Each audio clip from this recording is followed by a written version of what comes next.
Our next guest comes to us from Nashville, Tennessee. Pete Wilson is a great pastor of a great church there in Nashville, Crosspoint.tv. Crosspoint.tv is a wonderful multi-site church reaching thousands of people there in the Nashville area. Not only is Pete a great pastor, he's a great communicator. He's traveled all over America and around the world preaching the gospel. And a couple of years ago, released a book entitled Plan B. Plan B is a book that sold over 1 million copies. And today, Pastor Pete is joining us. It's good to have you, sir.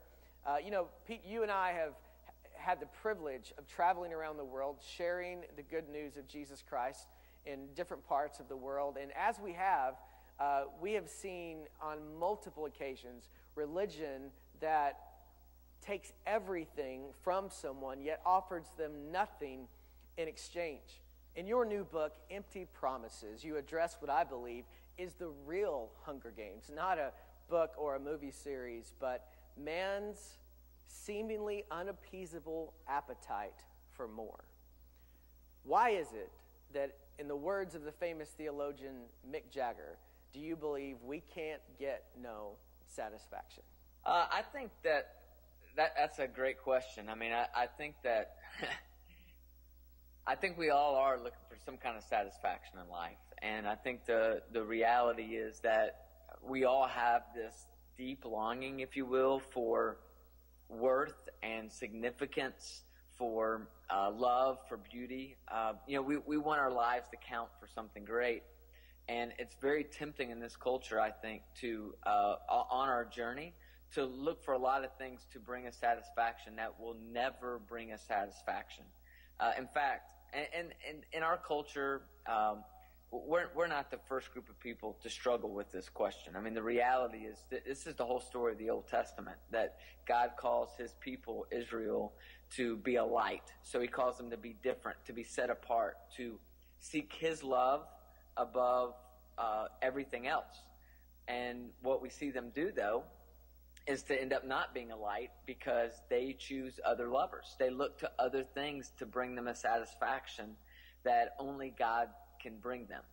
And so there's a real lie that we've bought into in humanity. And the lie is that more of what we already possess that does not bring us satisfaction is somehow going to bring us joy and happiness.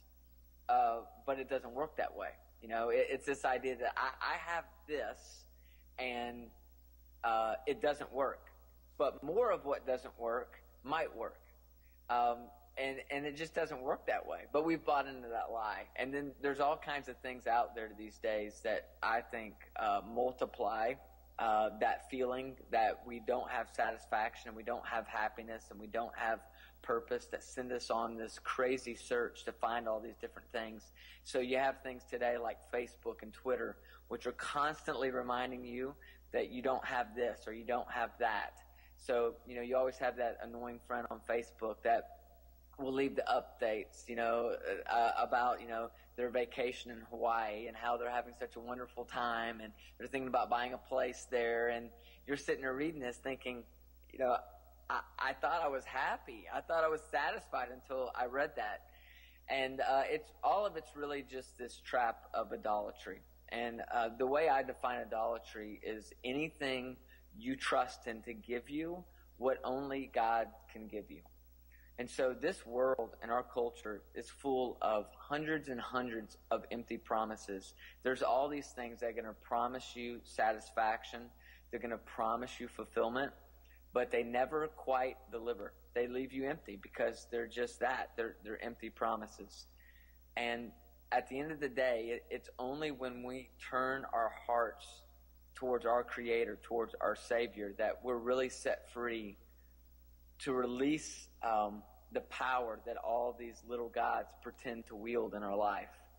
And so I would say to every one of you, as you're going through life and you're feeling like you're empty, you're feeling like life isn't turning out the way you thought life was going to turn out, that you'll constantly be reminded that this world is full of all kinds of empty promises. It's full of all kinds of things that are going to promise you one thing, but they're never going to deliver. And when you really slow your life down enough that you can really kind of peer into your soul, what you'll discover is that your heart has been created to worship one thing, one person, and that's our Savior, Jesus Christ. And when you figure that out, when you figure out that everything else in this world is an empty promise, and you're only going to find your satisfaction and your identity and your purpose in Him, then you can begin to kind of build your life around the different methods, the different practices that help you keep your focus on Jesus and Jesus alone. Pete Wilson, what a blessing it is to have you with us. Thank you so much. And listen, I want to encourage you to get this book into your library. It's available this week. You can go to the link at the bottom of the screen, write it down, go to it later, and you can get this book in your library this week. Empty Promises, I Promise, will be a great blessing to you. It's a book that's going to challenge and change your life, and God's going to use it in a great way to enrich your walk with Him.